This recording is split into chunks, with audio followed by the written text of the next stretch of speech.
le vigile là, mais ça, Arrêtez ça.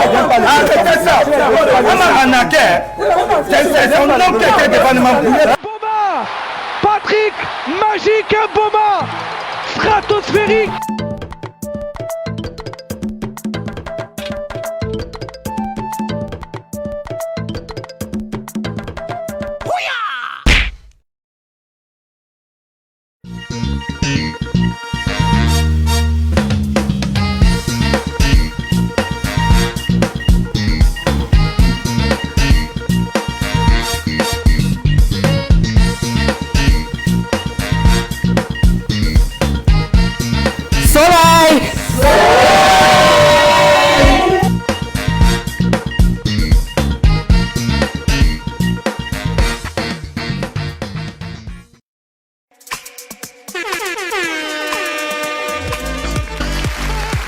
Matin c'est paré, les sonnettes sont posées, téléphone connecté. C'est reparti pour un tour dans le tiroir. Et oui, le 5 quiz, les devinettes et évidemment le pack de 3.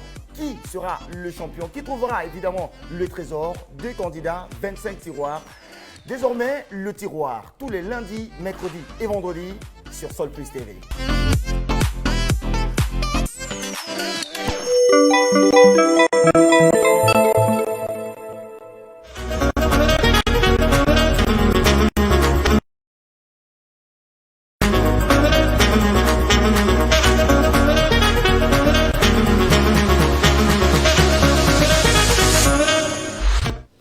Bonjour et bon début de semaine à tous. Merci de respecter le rendez-vous glorieux. C'est un rendez-vous glorieux. Vous savez pourquoi? Parce qu'on passe des excellents moments, on ne le dira jamais assez. C'est une chaîne de divertissement, mais surtout de convivialité, où on apprend à connaître des nouvelles personnes, mais plus encore, on rentre dans leur univers et puis nous parle de leur spécialité. Pour cet après-midi, nous avons une très jeune artiste.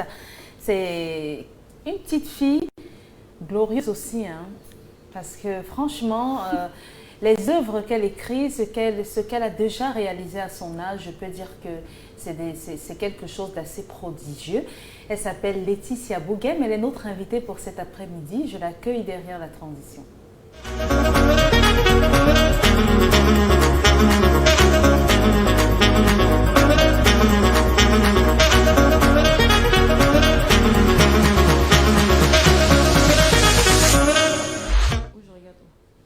Alors Laetitia Bouguem, bonjour. Bonjour. Ça va? Très très bien. Merci. Ah, très bien. Bienvenue au Cameroun. Merci. Ça se passe bien? Très bien. Depuis que je suis arrivée, ça se passe très bien. D'accord. Je rappelle que vous êtes princesse. Oui, en quelque sorte. J'espère que je ne trahis pas le secret. Vous êtes princesse. Là-bas, ça s'est passé comment depuis votre arrivée? Vous jouissez d'un traitement particulier ou bien vous êtes comme tout le monde? Non, je suis comme tout le monde. Il faut le dire parce que, disons que je suis princesse de 3e degré. Donc, c'est mon arrière-grand-père qui est le fils direct du roi Fotso II. Donc, du coup, il n'y a vraiment pas de traitement. Donc, quand j'étais au village, je rencontre mes mamans, je rencontre mes papas. Il n'y a pas vraiment de privilèges. Si vous faites mal, on vous tape dessus comme les autres. Oui. Parce que dans certains films, on voit la fille du roi, la princesse, on ne touche pas, elle fait ce qu'elle veut. C'est vrai que généralement, on me fait confiance dans tout ce que je fais, mais quand je fais ce qui n'est pas bien, bien sûr qu'on me ramène. Parce que si on ne me ramène pas, je ne peux pas grandir aussi en même temps. Donc, c'est plutôt le contraire chez nous, en tout cas. Alors, on va d'abord apprécier la magnifique sonorité que ton nouveau bébé, ton clip, qui a vu le jour, en rappelant quand même le titre. Le titre, c'est Kwenye. Kogne. Kogne. Oui. Qui veut dire quoi? Ça veut dire amour. Ah, au sens universel. Ok, d'accord. Oui. La précision vaut la peine. Je voulais vous demander si vous êtes amoureuse, mais vous avez anticipé. Donc, on va écouter ce tout nouveau bébé et on se retrouve derrière pour en savoir plus sur notre invité.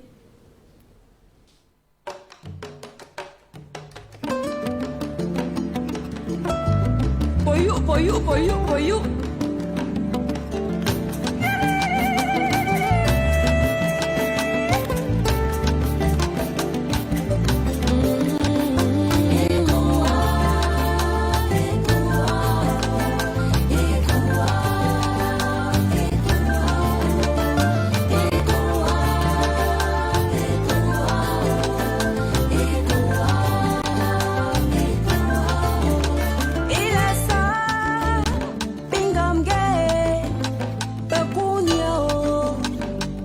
chapalo ila sao bingam ge payunya chapalo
Réalisé par Jojo, Prince Bobda. Bobda, oui. Lui aussi est un prince. Je pense, oui. D'accord. Je ne sais pas, je ne suis pas mais sûre. Oui, oui, je ne suis pas sûre. Alors, le clip a été réalisé où? Dans le Noun. Ok. Donc, à l'ouest du Cameroun, on était à Fumbot, on était dans un domaine, et puis on était aussi à Fumban, la Cité des Arts. Hein. Donc, ils m'ont accueilli là-bas, du côté de Fumban, les princes, et c'était très chaleureux en tout cas. Ok. Oui. D'accord. Alors, Laetitia Boughem, je rappelle que vous êtes en vacances ici, vous ne vivez pas ici. Vous chantez, vous avez opté, c'est votre premier album, vous avez opté pour la musique folklorique. À votre âge, on sait que c'est funk, c'est la jeunesse, c'est les musiques, comment on appelle ça, les musiques urbaines. Vous préférez opter pour le folklore? Moi, je me dis que être artiste, c'est être vrai. Voilà, donc on peut se retrouver dans un registre, ça dépend aussi de sa personnalité, ça dépend de comment on a grandi, ça dépend de son identité. Donc moi aujourd'hui, ayant grandi déjà, hein, dès le bas âge avec ma grand-mère au village, je me suis un peu imprégnée de cet univers musical qui est folklorique en même temps tradit, moderne là, donc qui est un peu aussi mon ADN. Donc j'ai toujours aimé ce style-là où ça fait appel à des instruments, où on entend des cris. Donc c'est vraiment moi parce que j'ai grandi avec ce style-là. Et même quand j'arrive à l'université, je continue d'être, disons, choriste. Mais cet univers-là je vais dire, ça ne part pas complètement parce que je suis toujours frottée à ça. Et il y a des artistes aussi qui m'ont inspirée pendant mon parcours. Quand j'arrive en Allemagne, notamment, je suis sur des festivals africains et j'interprète, je réinterprète beaucoup d'artistes. Des Myriam Makeba, Richa Bona, Karel Fotso ou Angélique Kidjo. Dans toutes ces chansons-là, plus j'interprète, plus je me rends compte aussi que c'est un univers qui me parle, de par l'originalité, l'authenticité. C'est comme ça que, voilà, je dirais que ce registre-là m'a choisi. Vous n'avez pas eu envie d'interpréter plutôt les Daphné C'est vrai que, par exemple, j'aime beaucoup le chanteur Mr. Leo. Et j'ai d'ailleurs fait un cover à Igo Beta de Mr. Leo parce que j'aimais vraiment, comment je peux dire ça, la véracité en fait dans ses propos, l'authenticité. Oui, j'ai regardé, j'ai observé. Par exemple, dernièrement, j'ai fait un cover aussi de Stanley No, donc je ne suis pas totalement fermée, mais je me dis qu'on peut se laisser inspirer des autres sans forcément copier.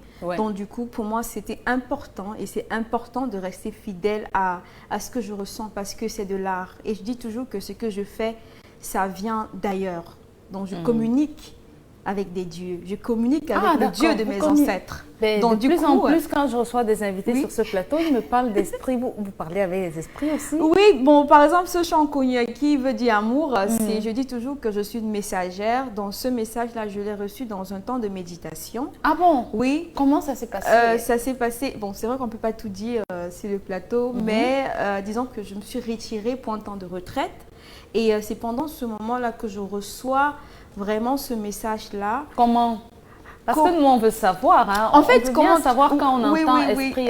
Oui, en fait, comment je peux expliquer ça? Ça veut dire que quand je me mets en méditation, ça veut dire je repose d'abord, comment je vais dire, je repose mon âme, j'essaie de me connecter avec moi-même. Et quand je me connecte avec moi-même, bon, comment ça se fait concrètement? J'aurais pu peut-être dire que bon, je suis assise comme ça, voilà comment je me positionne et tout. Et quand je me connecte avec mon âme, en fait, je reçois des messages. Généralement, vous entendez des voix? Entendre des voix, parfois oui. Parfois oui. Oui. En étant éveillé, comme on est en train de parler. Généralement, quand je suis en méditation, je ne suis plus, je vais dire, je ne suis plus physique. Je ne suis plus juste physique. D'accord. Quand même, il y a vraiment un peu de spirituel à l'intérieur. D'accord. Pour vous relancer, est-ce que votre titre de princesse vous confère certains pouvoirs? Non, ça n'a rien de sorcellerie ou de Mais ou vous de êtes en train mystique. de parler d'âme, d'esprit. Spirituel, c'est pas toujours... je pense que c'est ce qu'on confond parfois. Parce que parfois, quand on dit c'est spirituel, on pense généralement que... Ou quand on dit ça fait appel aux esprits, on pense que c'est les incantations ou bien c'est la sorcellerie. Non, pas dans ce sens-là. On peut être spirituel, se connecter même avec la nature, hein, sans que ce ne soit forcément les gris-gris ou bien... Mais entendre des voix quand même, c'est autre chose. Oui, même généralement, quand je vais par exemple à un pique-nique et que j'essaye de vider mon esprit, je me connecte avec la nature. Vous, par exemple, vous avez appris ça ou qui vous a appris à vous connecter avec votre esprit et à écouter la nature? Je ne peux pas dire que quelqu'un m'a appris ça. Peut-être ça fait aussi partie de mon enfance. Comme j'ai grandi aussi au village, je peux dire ça comme ça. Et généralement, quand on allait dans les champs, généralement, j'étais toujours sur les montagnes. Je chantais sur les montagnes. Donc, peut-être cette connectivité s'est faite de façon naturelle. Donc, je ne peux pas dire que quelqu'un m'a appris ça. Et vous trouvez normal que les esprits vous appellent de temps en temps, que vous soyez assise et que vous entendiez des voix? En fait, ce n'est pas que les esprits m'appellent de temps en temps. C'est que je me mets dans un état qui favorise cette connexion. Et qui, en fait, je vis de mon esprit. C'est un peu comme la méditation. Il y a les gens qui font, par exemple, du yoga ou bien il y a des gens, par exemple, des gens qui font du bouddhisme. En fait, il y a différentes disciplines aujourd'hui, justement, de méditation qui permet de reposer l'esprit. Ça permet vraiment de reposer l'esprit, de reposer l'âme, de la tranquilliser. Et quand tu la tranquillises, généralement, tu observes l'univers de façon différente. Et c'est ce qui se passe avec moi. Donc, ce n'est pas quelque chose d'extra que je fais. Donc, c'est généralement quand je pose mon esprit, je suis posée. Ça me permet de mieux apprécier les choses, de percevoir les choses différemment. Et c'est comme ça que je reçois généralement des thèmes, des messages. Et quand, par exemple, le titre Connu, justement, que j'ai reçu aussi comme ça dans un moment où je me pose. Et ce message-là, c'était en fait d'aller porter ce message d'amour à notre peuple, en fait. Donc, le Dieu de mes ancêtres, il m'a dit, je veux aujourd'hui que tu sois le Dieu de mes ancêtres. Le Dieu de vos ancêtres. Oui. Ah, ça, c'est un nouveau mot qui vient de sortir. Bon, maintenant, vous allez me dire, je suis obligée de vous demander, le Dieu de vos ancêtres, c'est qui? C'est lui qui vous parle tout le temps? Oui, en fait, vous le connaissez? Vous l'avez déjà vu? Je ne l'ai pas vu, mais quand il est présent, quand il est là, il est omniscient. Comment vous savez que c'est lui et que ce n'est pas un autre esprit d'un autre genre qui est en train de vous... Généralement, je le reconnais quand je me mets dans un état de méditation. Il apparaît, il se met à causer. Il n'apparaît pas, mais il me parle. ça, il me parle et généralement aussi ça passe aussi par des personnes. Hein. Il faut qu'on soit terre à terre. Ça peut être vous, ça peut être une autre personne que je rencontre qui me parle et que je reçois un message en fait, ou ça peut être dans un moment de lecture aussi. Mais pour cela, il faudrait que je calme d'abord, comment je peux dire, c'est un peu comme si j'éteignais tout autour de moi pour percevoir ce message-là. Si je ne le fais pas, je ne le perçois pas. Donc oui, le Dieu de mes ancêtres qui est le Dieu universel, hein. Moi je pense qu'il y a un seul Dieu. Donc du coup oui, c'est le Dieu de mes ancêtres qui m'a porté ce message-là et il m'a dit voilà, va annoncer à mon peuple. Quand je lui dis ça sonne un peu mais c'est quand même un peu plus profond que ça et c'est aussi simple. Faites l'expérience. Oui, donc ça veut dire que de temps en temps, retirez-vous un peu, partez, allez sur la montagne, tout est calme. Vous allez voir que vous percevez des choses qui sont différentes de quand parfois vous êtes juste dans un milieu où il y a beaucoup de bruit et où on n'a pas le temps de se connecter avec soi-même. D'accord. Et en Europe, vous faites aussi vos séances de méditation? Disons que je ne peux pas dire oui, puisque je vis là-bas. Il y a des moments aussi où vous reculez? Oui, il y a des moments où je pars. Généralement, quand je suis soit en tournée ou quand je travaille, je n'ai pas toujours le temps, mais j'essaye toujours de trouver un moment pour prendre un temps de méditation parce que ça me permet aussi de me reconstruire. Et là-bas aussi, vous entendez cette voix en étant de l'autre côté? Oui, en fait, oui. Je peux prendre aussi un temps de méditation étant chez moi.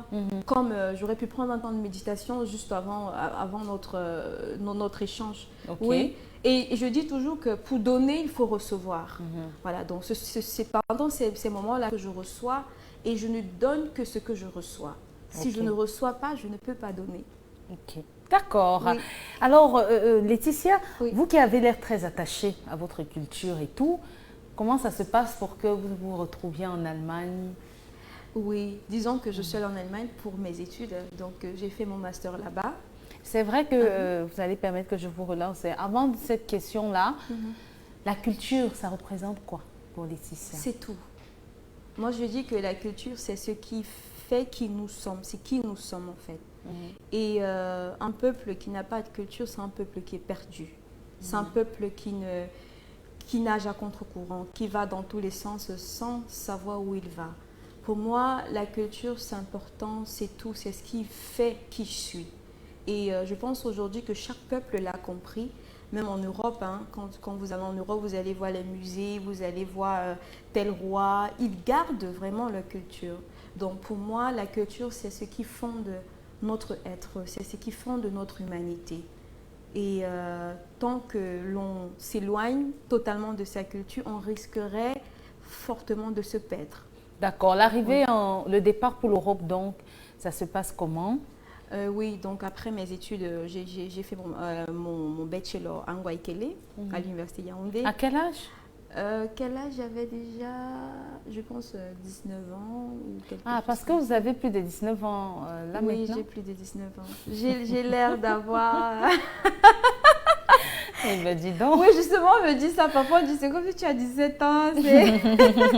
Oui, j'ai plus de 19 ans. Vous avez quel âge si ce n'est pas indiscret? Généralement, je préfère garder ça mais ça veut dire que vous êtes petite alors, dans ce cas.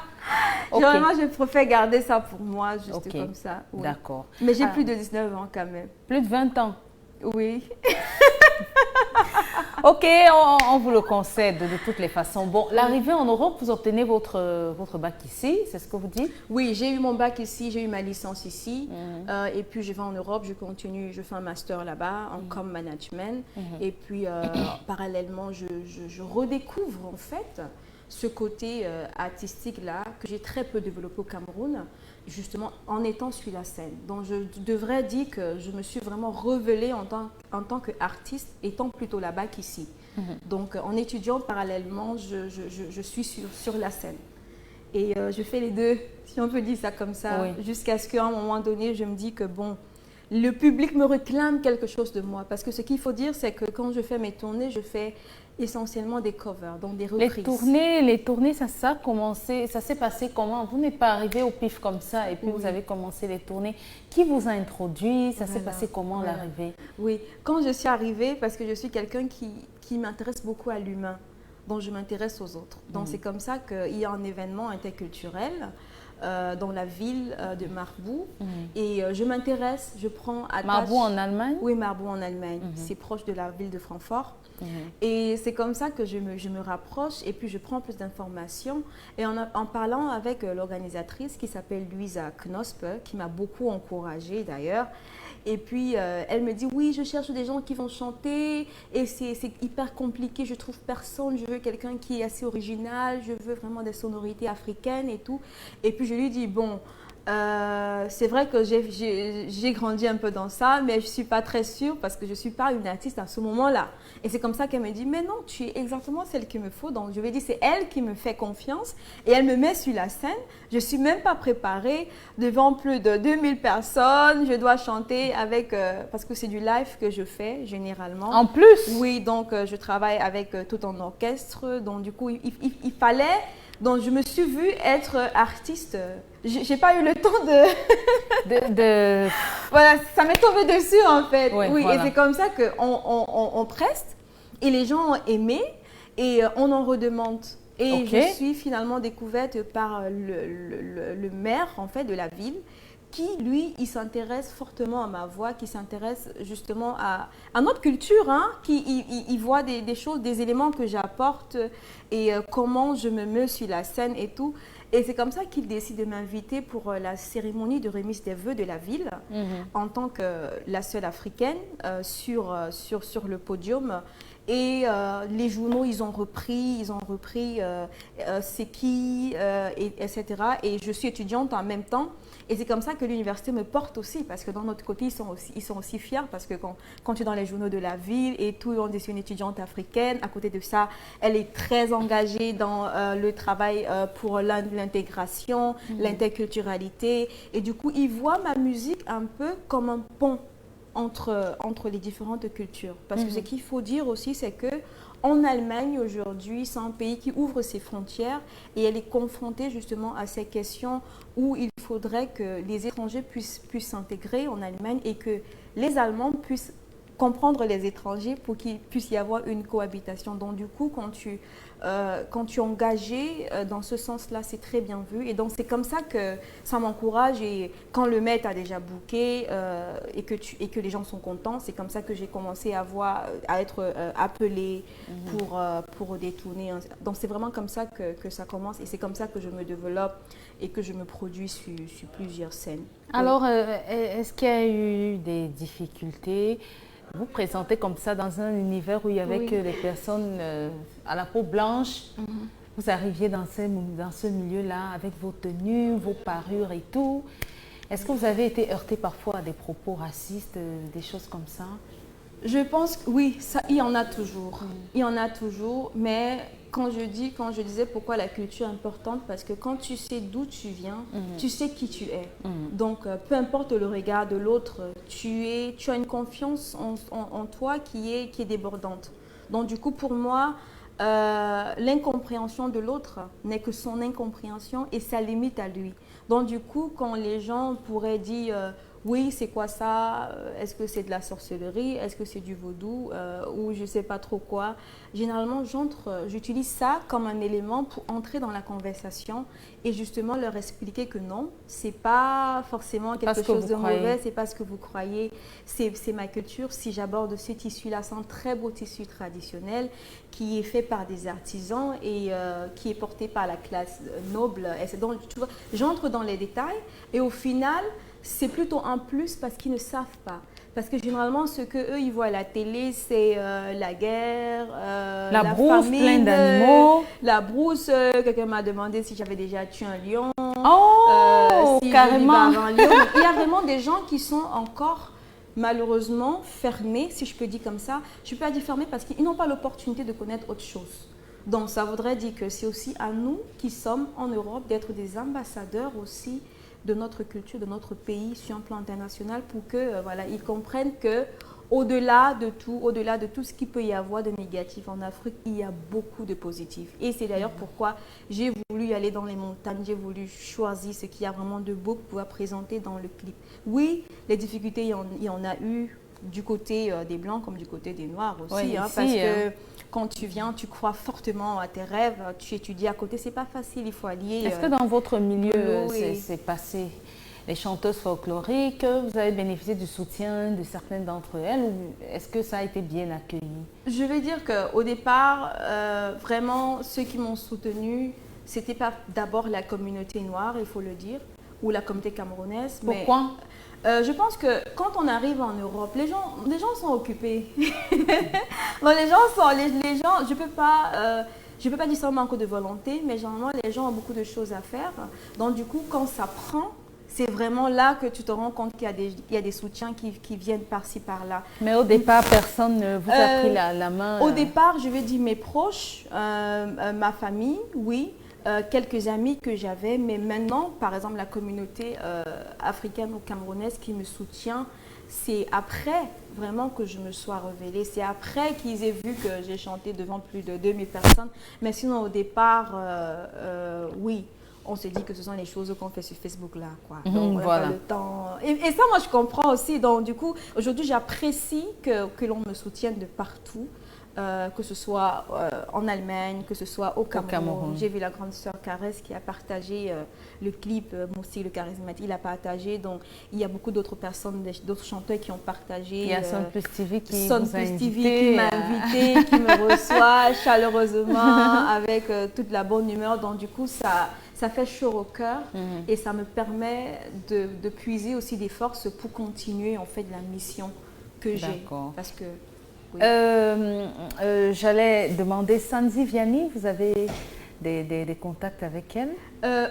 Pas un contact direct, mais je vois ce qu'elle fait. Je la connais de par ses œuvres parce qu'elle est très authentique aussi, mais personnellement je ne la connais pas. Okay. C'est vrai que dans l'album que j'ai travaillé, il y a la majorité des musiciens avec lesquels elle travaille, ils ont collaboré avec moi sur ce projet-ci. Donc du coup, l'esprit, à un moment donné, on peut le ressentir aussi. Mais elle est très originale, j'aime beaucoup ce qu'elle fait. Et j'espère que, pourquoi pas, on aura l'occasion de se rencontrer. Est-ce que vous avez essayé de s'approcher? Charlotte Dipanda? Charlotte Dipanda, je pense que c'est difficile de l'approcher. Hein. Il faut aussi être sincère, c'est difficile. Attendez, est-ce que vous avez essayé? Oui. Ok. Oui. Et parfois aussi, peut-être ils n'ont pas vu, hein, parce qu'il ne faut pas qu'on dise que j'ai approché quelqu'un n'est pas revenu vers moi. Parfois, ce sont des gens qui sont aussi occupés. Parce que moi, déjà, à mon niveau, si je suis déjà aussi occupée, je peux imaginer des artistes qui sont plus confirmés, qui tournent plus, qui ont plus de responsabilités. Donc, je ne sais pas si vu ou qu'il n'y a pas eu d'intérêt. Donc, du coup, généralement, je fais ce que j'ai à faire et je laisse simplement que la nature suit son cours. Oui, j'ai essayé de contacter. D'ailleurs, j'ai déjà eu rencontré Charlotte Dipanda. Okay. C'était dans un événement privé. Et puis, bon, pas plus que ça. Caresse Photo, je n'ai pas eu l'occasion de la rencontrer. J'espère que je vais pouvoir la rencontrer avant de partir de Douala. Elle aussi, j'ai essayé de elle est au Cameroun oui, si elle est au Cameroun, parce qu'elle... Voilà. Donc, oui. Je suis très, comment je vais dire, je suis très ouverte et je vais très rapidement vers les autres. Et si quelqu'un ne vient pas vers moi, généralement, je me dis c'est parce que soit la personne est occupée, soit peut-être c'est pas intéressant aujourd'hui pour son plan à lui. Donc, généralement, je contacte. Ok. Le landerneau de la musique camerounaise, comment est-ce que vous trouvez ça? Quel est le premier problème, dans l'univers de la musique camerounaise? Avec votre petite expérience pour pouvoir produire cette chanson, pour vous, le premier problème, c'est quoi? Je pense que le fait que tout ne soit pas régularisé fait en sorte que l'on perde beaucoup de temps. Est-ce que vous avez les mêmes problèmes dans la diaspora? Je dirais non. Je dirais non parce que c'est plus régularisé quand même. Moi, je prends les musiciens avec lesquels je travaille, par exemple, en Allemagne. Ce sont des gens ils sont enregistrés en tant qu'artistes, ils reçoivent des droits, ils ont des cachets convenants. on respecte leur travail. Ils sont des hommes de musique, je vais dire, à part entière. Ici au Cameroun, ce que moi je vois, c'est qu'il y a beaucoup de talent, mais parfois, il n'y a pas assez de finances, on n'est pas assez encouragé, ce qui fait que ça peut être frustrant aussi. Et ça peut faire en sorte qu'on ne donne pas toujours le meilleur de soi. Donc je me dis que si l'univers musical était mieux organisé, ça fera en sorte que la musique camerounaise éclore de façon exponentielle. C'est ce que moi j'observe actuellement. Alors, Laetitia, tu as un bon parcours scolaire apparemment, un bon background. Est-ce que ça t'arrive aussi d'avoir une petite vie de famille, faire la cuisine, des choses comme ça? Oui, bien sûr. Les princesses au village, ça apprend à préparer, oui, bien à sûr. cuisiner. Je suis d'abord une femme africaine et qui dit culture, il y a d'abord ce côté-là. En fait, je le fais librement, hein, parce qu'il ne faut pas aussi qu'on confonde le cliché de femme africaine, femme à la cuisine.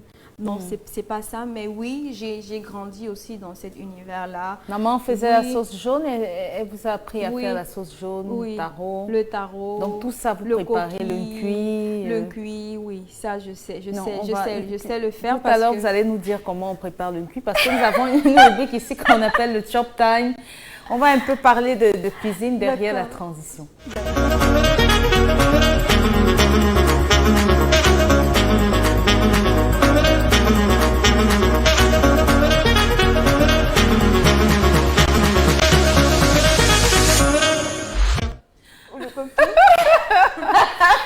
Elle est en train d'hésiter, Laetitia, elle dit qu'elle n'est pas sur le chemin d'une cuit, vraiment. Il y a trop d'épices dedans, il y a trop de...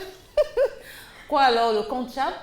Vous allez nous montrer, nous expliquer comment on prépare le konchap, par exemple. Oui. Mais si vous ratez, attention, hein, parce que si vous ne savez pas, on fait notre rubrique tranquillement. Mais si vous affirmez que vous savez faire un plat... Mais après, ça dépend, hein, parce que chacun fait comme il comprend, comment il sent. Mais le konchap, c'est dur, hein? Dis donc, le maïs, pour le rendre mou, ça se passe comment? Oui, en fait, il faut le laver. Oui. Il faut enlever les pulpes là. Les pulpes. Oui, il faut l'enlever parce que... En Europe, vous arrivez à faire ça ou bien vous achetez du maïs déjà? Oui, on achète du maïs déjà dépulpé. Okay. Donc, du coup, ça facilite la tâche. D'accord. Maintenant, on est ici, on est sur le plan local, on est au village. Oui, oui. Quels sont les ingrédients pour faire un bon konchap? Ça, c'est l'instant de vérité. Oui, oui. Mais après, bon, je pense que d'abord, le plus important, avant d'arriver aux ingrédients, c'est le maïs. D'accord. Il faudrait vraiment que le maïs soit dépulpé. Okay. Qu'on le lave correctement. Généralement, on le bout aussi. Hein. À la pince, on trempe, on essaie de laver. Parce que pour moi, je dis c'est le plus important. Parce que si le maïs n'est pas bien dépulpé, peu importe les ingrédients qu'on va ajouter à l'intérieur, quand tu manges et qu'il y a ces saveurs... de la peau qu'on Oui, sent. de la peau, franchement, tu as raté. Ouais. Oui, donc pour moi, je pense que quand tu as déjà le maïs qui est bien lavé, qui est bien fait, tu as réussi à 50%. Ok. Voilà, donc il y a ça. Et maintenant, il faut le préparer parce qu'il y a aussi le haricot qu'il faut préparer. Il faudrait que ce soit bien cuit. Le haricot, on le met directement au feu ou on le trempe d'abord? En fait, ça dépend. Mais généralement, moi, je trempe. Je trempe parce que ça permet d'économiser. Hein. Il faut le dire. Donc, généralement, je le trempe et je le prépare parfois aussi avec le sel-gemme, le kangwa, pour le ramolli aussi. Ça commence à être intéressant. Voilà. Laetitia connaît beaucoup de choses. D'accord. Oui, donc c'est ça. Donc, du coup, quand et aussi pour les gens qui ont souvent mal au ventre. Oui, c'est bien parfois de mettre aussi le sel-gemme. Parce que ça évite que les gens, après, ils aient mal au ventre. D'accord. Oui, donc quand les deux sont prêts, quand les deux sont cuits, généralement, avec une passoire, j'essaie de trier, de laver, parce qu'il faut bien le laver. Après la cuisson, on lave encore? Moi, généralement, quand je finis de cuire le haricot, je le lave encore. Puis, il faut changer l'eau, non? Sinon, l'eau... Mais cette eau, elle est concentrée. Hein. Je ne sais pas si on perd cette eau. Est-ce que ça aura la même saveur? Vrai, mais elle est trop concentrée. D'accord. À mon goût, en tout cas. En tout cas, chez nous, on lavait le haricot à nouveau et jusqu'à ce qu'on n'ait plus cette pâte boueuse là et que le haricot soit égrené. Voilà, soit égrené. Oui. Et maintenant, bien sûr, on a pris ses condiments. Oui, c'est même ça le plus important. Bon, généralement, on faisait ça parfois soit avec l'huile rouge, soit avec l'huile de palme. Donc ça Il y a une dépend. différence? Non, comment on Avec appelle l'huile ça? raffinée? L'huile raffinée, D'accord, justement. ok. Et oui, il faut l'oignon, il faut la tomate, il faut... généralement, nous, on met aussi le... Comment on appelle ça? J'ai oublié le nom. La rondelle? Non, c'est pas les rondelles, c'est les crevettes. Les crevettes. Voilà, les crevettes. Voilà, les crevettes. Et les épices, donc rondelles, poivre blanc, c'est que moi je mets, hein, clou de girofle, quatre côtés. Donc Non, on elle connaît, l'écrase elle n'est pas encore partie. Sans oublier le piment. C'est bon. Et tout. Quand on mélange tout ça, après on fait frire et quand ça mijote et tout, on ajoute un peu de cubes de sel et tout. On ajoute des crevettes et après c'est très bon. Voilà, après c'est très bon, bravo Laetitia. Le piège c'était de savoir si vous n'avez pas tourné le dos à vos repas d'ici, à la culture d'ici. Je pense que les repas d'ici sont très bons et on a une richesse incroyable. Oui. Parce que généralement quand je prépare chez moi, mes amis qui sont étrangers ou bien mes autres collègues, ils sont toujours très contents. Ils disent toujours non, c'est Laetitia qui va cuisiner parce que nos repas sont épicés, c'est très bon et généralement c'est aussi bio.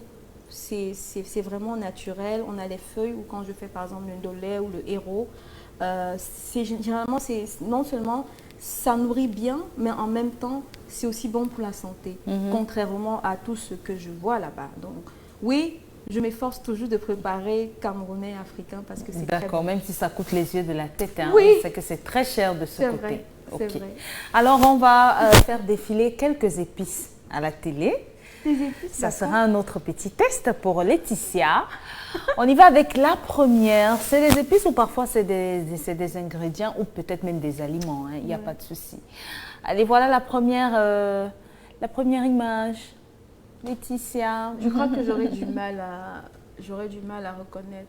Comment ça? Parce que je ne vois pas bien à distance. Non. Voilà, c'est placé sur la pierre là. C'est sur une pierre à écraser. Je ne vois pas bien à distance, donc je ne saurais pas reconnaître si c'est le pépé ou Non, si ben, c'est... tu peux te lever aussi et regarder. Je ne saurais pas reconnaître. En fait, ce n'est pas une épice, mais ça fait souvent des sauces. Oh, d'accord. Donc, je dis, j'y vais. Oui, vas-y. C'est des mangos, en fait. On appelle ça le ndok. Ça glisse. Oh, d'accord. Vous connaissez? C'est pas ça qui est très bon pour la voix? Je ne sais pas, c'est possible, hein, j'en Oui, sais rien. parce que j'en ai entendu parler. Et Voilà, justement, on ça m'a glisse, parlé de on fait ça parfois avec la tomate, en sauce, parfois avec la soupe d'arachide. Oui. Donc, c'est très appétissant avec le couscous de manioc, ça se mange. D'accord. Couscous de maïs. D'accord. À vrai dire, je ne connaissais pas. On Donc apprend là, tous c'est les le jours. ndok. D'autres appellent ça les mangos.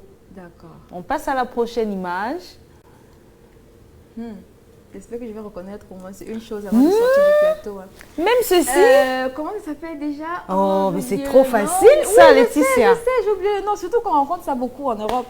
Oui. J'ai oublié le nom. J'ai oublié le nom. Oh. Franchement, C'est au pluriel, en fait. C'est la même La famille que première les olives. la première syllabe, c'est quoi? C'est les cornichons. Les cornichons, oui. Tout c'est vrai, simplement. c'est vrai. Est-ce que vous n'en mangez pas? Si. Je le Voilà. prends généralement au Donc petit vous mangez déjeuner. sans chercher à connaître. En fait, je pense que c'est l'ensemble de tout ça. Peut-être c'est l'effet télé. Oui, tout. Donc, c'est vrai que... Ah, prochaine image. Je sais. C'est pas du céleri. Ça serait trop facile de mettre du céleri comme ça. Ben attends, justement, je voulais quelle est que la c'est femme céleri. camerounaise qui ne connaît pas le céleri, franchement? Ça allait être trop facile.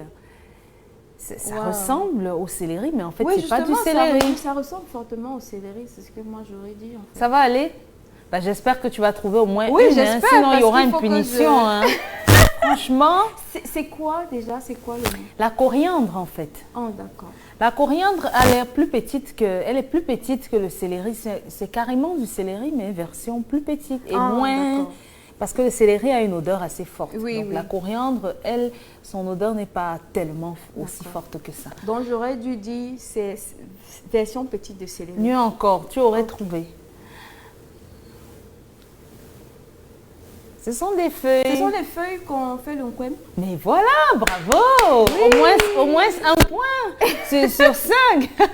Ça, c'est les feuilles de kwem. Oui. La région? Le centre. Mais le centre, voilà, bravo.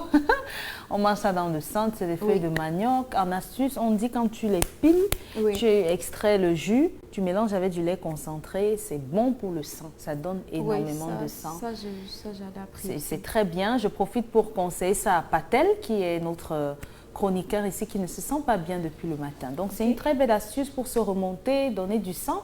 Vous pilez le pomme, il faut dire à maman de piler le pomme à la maison, elle extrait le jus, elle mélange avec du lait concentré. Un demi-verre, un quart de lait concentré dans un verre. Le reste, c'est le jus de pomme. Ça va en 3 jours te remonter. Allez, reviens-nous vite, Patel. Est-ce qu'on aura une dernière image pour la route? Non, il n'y en aura pas une dernière. Derrière la transition, Laetitia, on va découvrir ton jardin secret.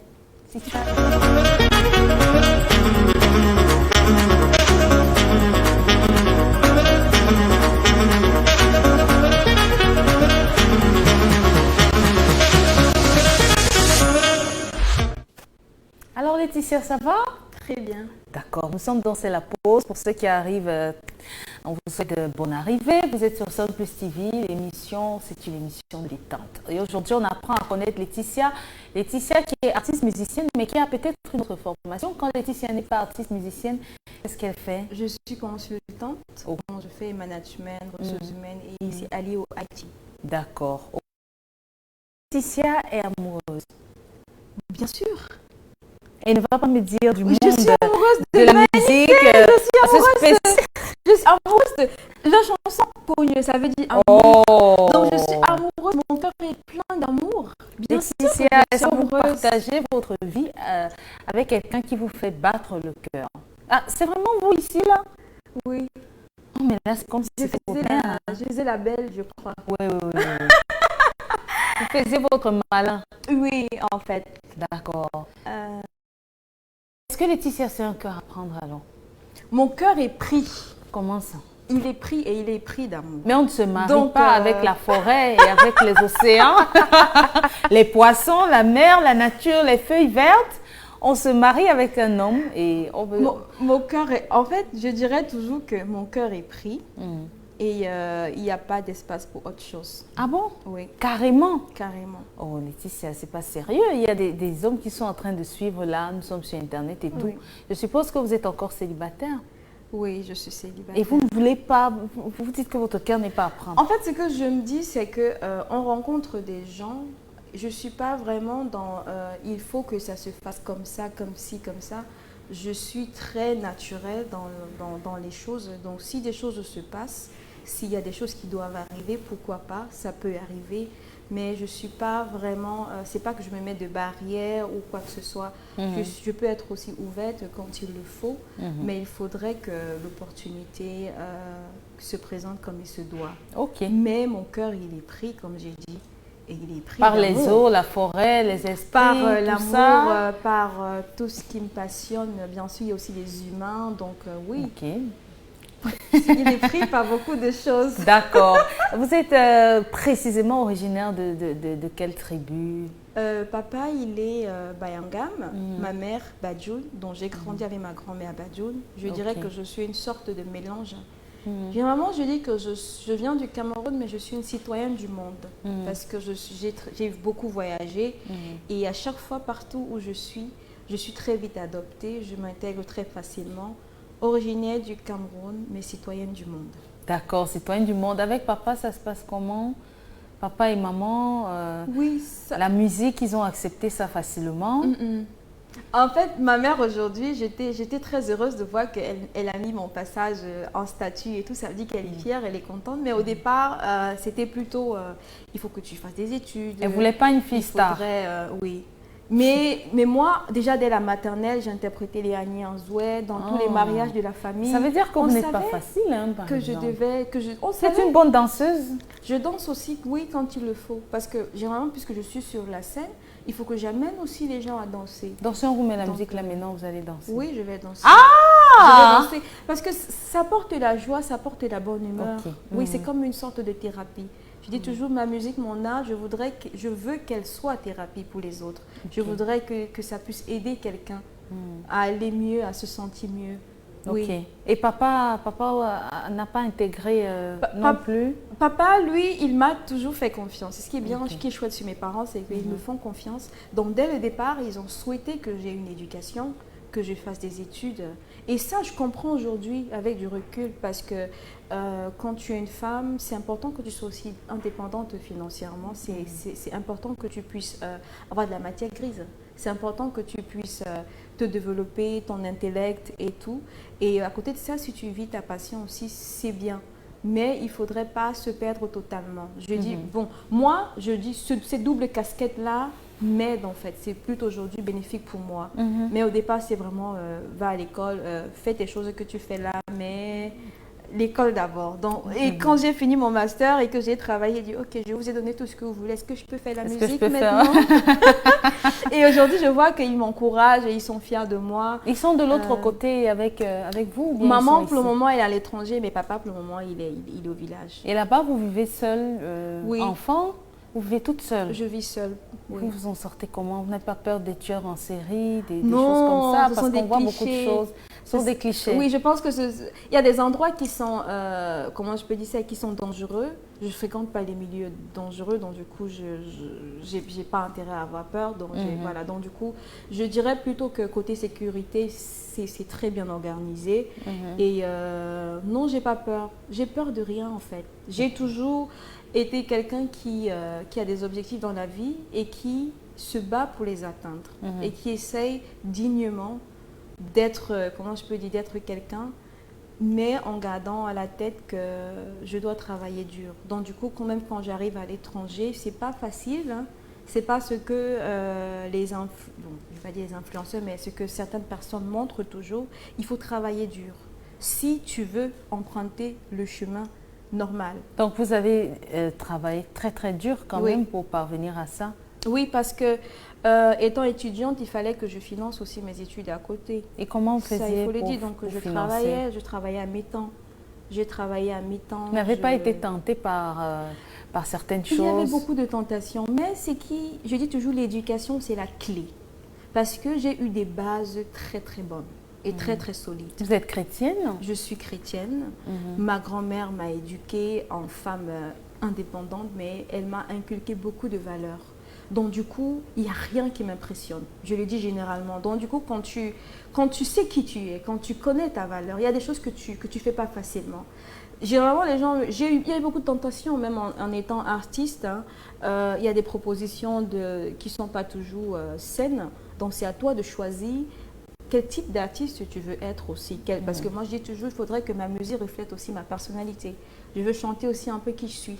Donc, c'est pas le fiancé de Laetitia là? Non. C'est qui alors? Généralement, beaucoup de personnes m'ont demandé. Mais oui! Les gens vont même féliciter. Bon, c'est qui alors? C'est qui? C'est un très bon ami. C'est le fils. Un très bon ami? Oui, c'est un très bon ami. C'est le fils du roi. Du roi Njoya. D'accord. Abamoun. Voilà, donc il m'a accueilli en fait à Fumban. Au moment du clip? Oui, au moment du clip, il m'a accueilli. Et ce sont des personnes qui m'ont vraiment adopté, qui m'ont aimé, hein, au départ même sans me connaître. Et aujourd'hui, on a de très très bons rapports.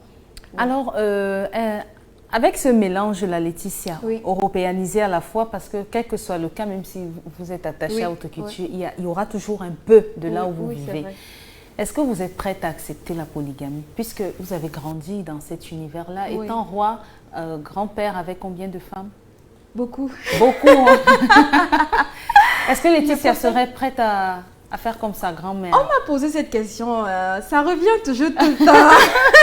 Mais oui, parce que quand on dit princesse, ouest, on sait que l'ouest, pour le moment, c'est la région où il y a le plus de polygamie au Cameroun. Oui. Je pense que c'est une question de choix. Parce qu'on parle de culture, mais il ne faut pas oublier que même dans notre culture, la polygamie a toujours existé. Justement. Voilà, donc on a toujours eu le choix entre polygamie et monogamie. Même dans mon village, il y a des polygames, il y a des monogames. Ma grand-mère, elle était 4e femme. Oui, mais je connais... Sur combien? Sur 4 sur ou moins? 5. Sur 5? Oui, sur 5. Waouh. Et la façon dont elle m'a éduquée, ou même mon grand-père qui lui était polygame, ils m'ont éduqué pour que je fasse mes propres choix. Voilà, donc est-ce que la polygamie aussi me convient? Ça, c'est la question. Oui, est-ce que ça Moi, vous aujourd'hui, je dirais non, parce que j'ai mes raisons, hein, parce que la polygamie, comme elle était faite avant, ce n'est plus comme elle est faite aujourd'hui. Avant, il y avait beaucoup plus de sincérité. Avant, c'est la première femme qui allait chercher la deuxième femme, la troisième femme, ainsi de suite. Mais généralement, le type de polygamie qu'on a, c'est je ne suis pas contente de toi, je ne suis pas satisfaite ou quoi que ce soit, je m'en vais chercher une autre. Et parfois, c'est en conflit, même avec ta propre épouse, que tu peux apprendre une autre. Ce n'est pas ça, la polygamie. Comme voulu chez les Bantous, c'est la femme. Ou dans la Bible. Ou dans la Bible, je vais dire dans l'Ancien Testament. Donc, c'est la première femme qui allait chercher une aide. Parce qu'avant, on avait des grands champs et il y avait l'harmonie, il n'y avait pas toute la sorcellerie, je dis ça comme ça, que moi je vois aujourd'hui. Parce que ce que je vois dans nos familles, parce qu'ils veulent s'accaparer les biens, des femmes qui ne sont pas heureuses, des enfants qui sont abandonnés à eux-mêmes, je dis non, on a perdu ce que c'était que la polygamie d'avant. Et même les maris qui étaient polygames, ils respectaient leurs femmes. Mais aujourd'hui, même les propres polygames, ils ont quand même encore des bureaux. Donc c'est pour dire que les maîtresses, c'est pour dire qu'aujourd'hui, la polygamie, j'ai rien directement contre la polygamie, mais ce n'est pas un modèle qui puisse construire notre société, qui puisse aider les femmes à s'épanouir, qui puisse aider les enfants à s'épanouir. Donc c'est pourquoi aujourd'hui, je dis, polygamie, ça fait partie de notre culture, mais monogamie aussi. Et moi, j'opte plus pour la monogamie qui est un peu plus centralisée parce que je dis toujours, la famille, c'est le socle de la société. Et quand on n'a pas réussi la famille qui est socle de la société, eh bien, on voit tout ce qu'on voit dehors. Donc c'est pourquoi aujourd'hui, je dirais, je ne suis pas très pour la polygamie. Donc oui, ça c'est ce que je pense pour ce thème-là. Et il y a beaucoup de choses dans notre culture qu'on peut mettre en avant aussi. Hein. Moi, je dis toujours que dans la société bantou, les femmes, avant, c'est elles qui organisaient tout. Hein. Les femmes étaient mises en avant. Parfois, c'était les Amazones qui allaient en guerre. Ouais. Aujourd'hui, on ne nous parle pas de ça. Quand on parle de la culture, on nous parle juste de polygamie. Et moi, je veux qu'on mette ça en avant. Je veux qu'on éduque nos filles à se prendre en charge. Je veux qu'on nous dise que nos filles, qu'elles ont un potentiel. Peut-être c'est déjà fait. Hein. Oui, il y a pas mal d'associations qui militent pour ça. Oui, pour qu'on continue dans ce sens-là, de dire aux filles qu'elles sont plus qu'une mèche brésilienne, qu'elles peuvent plus. Elles ont un potentiel. Parce que moi, je dis qu'un pays comme le Cameroun, on a tellement de femmes. Si les femmes attendent de tout des hommes, on ne va pas pouvoir se développer. Et les femmes ont un potentiel incroyable. Quand elles s'y mettent, eh bien, tout change. On dit ce que femme veut, Dieu le veut, ça c'est vrai. Donc du coup, pour moi, il y a ce côté-là que je voudrais qu'on puisse utiliser pour empower aussi les filles d'aujourd'hui, les jeunes filles d'aujourd'hui. Donc c'est moi, je dirais plus que ce serait plus ça mon combat que d'encourager mes fils à traîner avec elles beaucoup de femmes qui vont se cogner la tête et sans que les enfants puissent être épanouis. Oui, donc ça c'est ce que moi je pense de la question. Merci beaucoup. On va prendre une transition, ça sera le dernier arrêt. Hein. D'accord. Le vrai ou faux.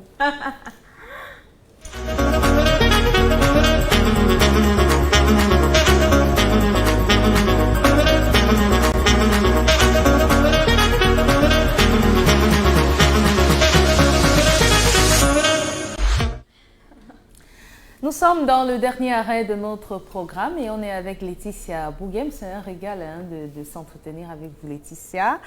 Vous avez l'air petite, mais vous n'êtes pas aussi petite que ça. Alors, vous êtes prête, Laetitia? Oui. Pour 5 questions. Il se dit de vous que vous êtes une grosse capricieuse.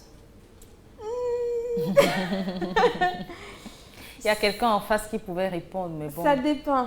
Je dirais que... Vu qu'il n'est pas sur le plateau. Je dirais que ça dépend, mais je suis très exigeante. Très exigeante. Oui. Est-ce qu'on peut prendre ça pour des caprices? Il y a des gens qui prennent ça comme des caprices, et moi je dis non, quand tu as un certain standard, c'est pas à toi de rentrer, de baisser ton niveau de standard pour faire plaisir aux autres. Ils n'ont qu'à te rattraper.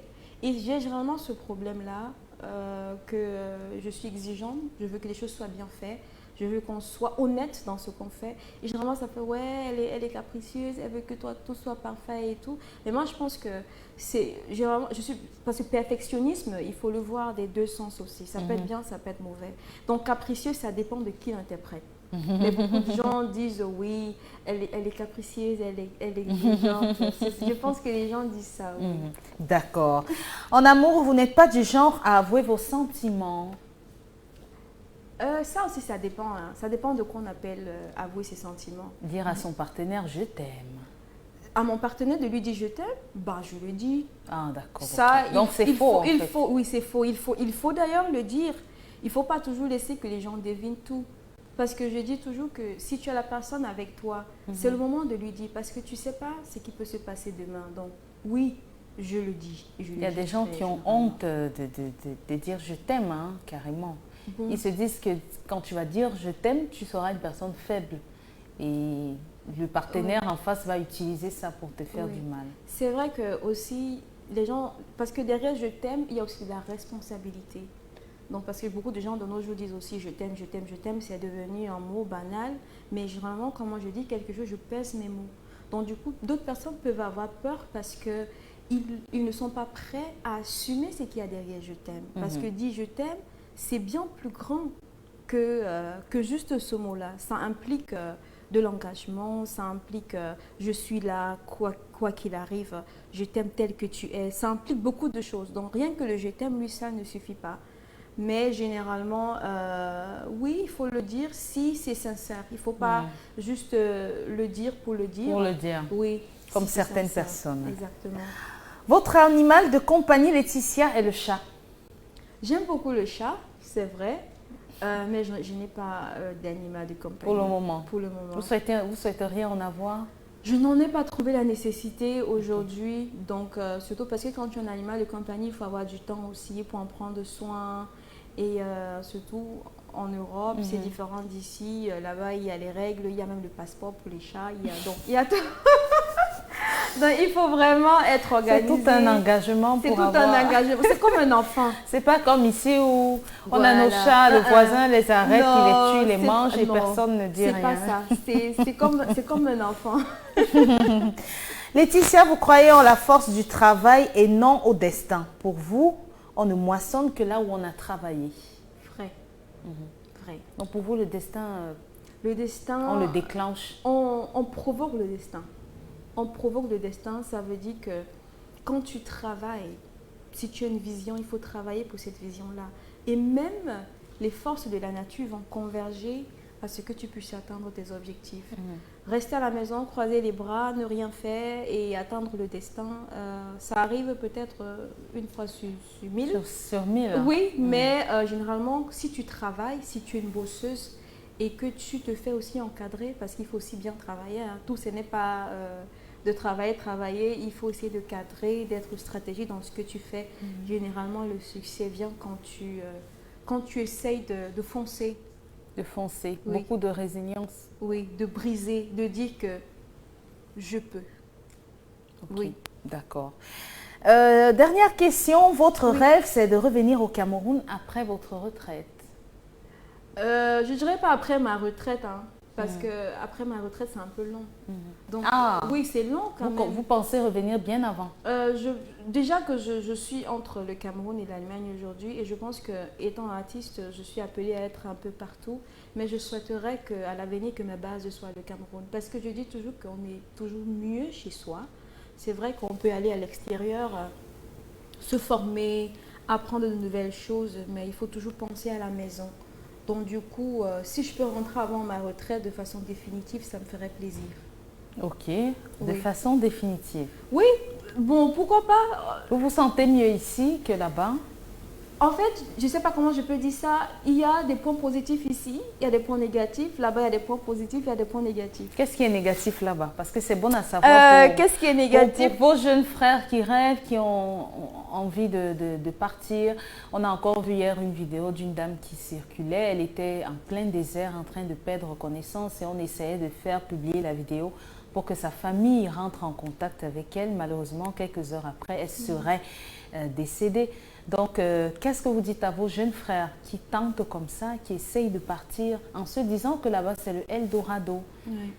Qu'est-ce qui est négatif D'ailleurs, en Allemagne où vous êtes? D'ailleurs, j'ai fait une chanson dessus qui s'appelle Lampedusa, une chanson très triste qui parle justement de l'immigration clandestine et du silence des décideurs sur cette question. Voyez-vous, c'est vraiment très triste de voir ce qui se passe, comment les... Mais d'un côté, j'essaie de me mettre à la place des gens, parce que les gens qui décident de mettre leur vie en jeu, je me dis que c'est peut-être vraiment parce qu'ils se disent que de toutes les façons, je suis déjà mort. Parce que je ne pense pas que les gens prennent facilement la route. Donc moi je n'encourage pas, je pense qu'il peut y avoir toujours d'autres solutions. Mais c'est difficile de se prononcer dessus parce qu'on ne sait pas ce que les gens vivent, ce que les gens traversent. Mais ce que je peux dire, c'est que l'Europe, ou que ce soit l'Allemagne, ça c'est plus et ça c'est moins. C'est plus, bien sûr, si tu arrives là-bas et que tu parviens à t'intégrer, parce qu'il faut dire aussi le facteur intégration, c'est un facteur qui est un gros souci pour plusieurs personnes qui arrivent là-bas, même nos frères.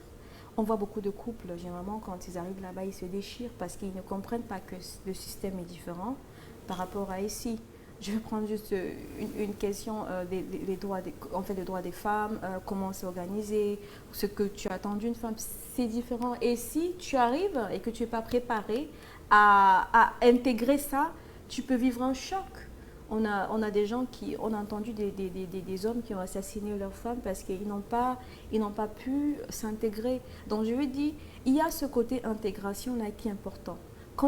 J'ai pris juste un exemple là parce qu'après, il faut étudier, il faut travailler dur, voilà. Donc c'est pas, je vais dire, et c'est une société aussi stressante, il faut le dire.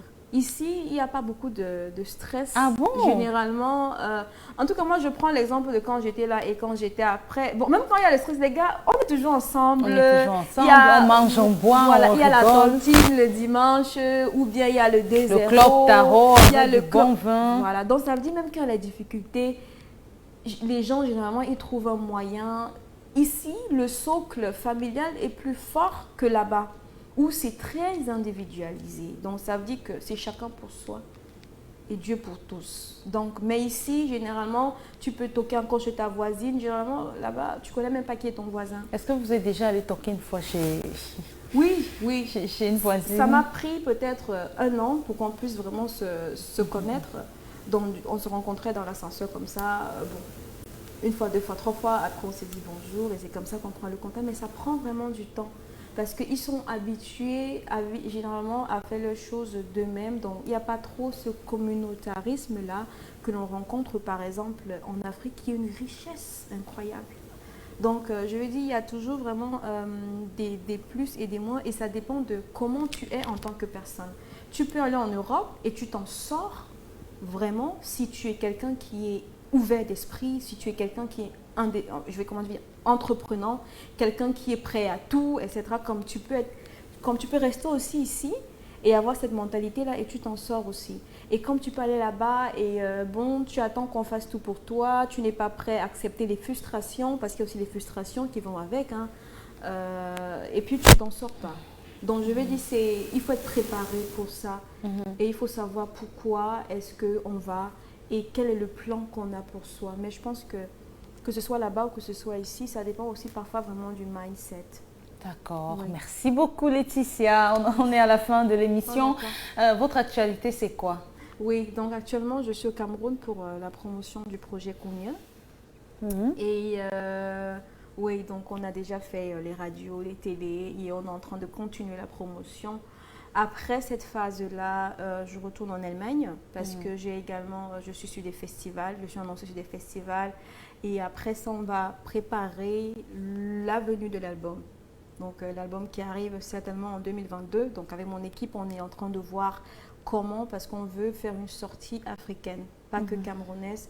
Parce que ce qu'il faut dire, c'est que je ne chante pas comme Romala, je chante aussi en différentes autres langues. Donc comme le Swahili ou le Kiwanda. Donc du coup, on essaye de tout organiser actuellement pour lancer l'album. C'est ça mon actualité. Je peux dire ça comme ça. Voilà, merci beaucoup Laetitia, on va dire bon vent et bon retour. Merci à tous d'avoir été là du début à la fin de ce programme, malgré les perturbations de réseau. Bon, je pense que ça pourra aller. Prenez rendez-vous à 17h dans le cas de Aftersong. Gabi sera là avec toute son équipe. Demain 8h, Soleil et les vacanciers seront sur la place. Merci à la réalisation qui a été assurée par Guizol Lamour. Merci à Wesley et à toute la grande équipe. Restez des nôtres, restez sur Sol Plus TV, la télévision glorieuse.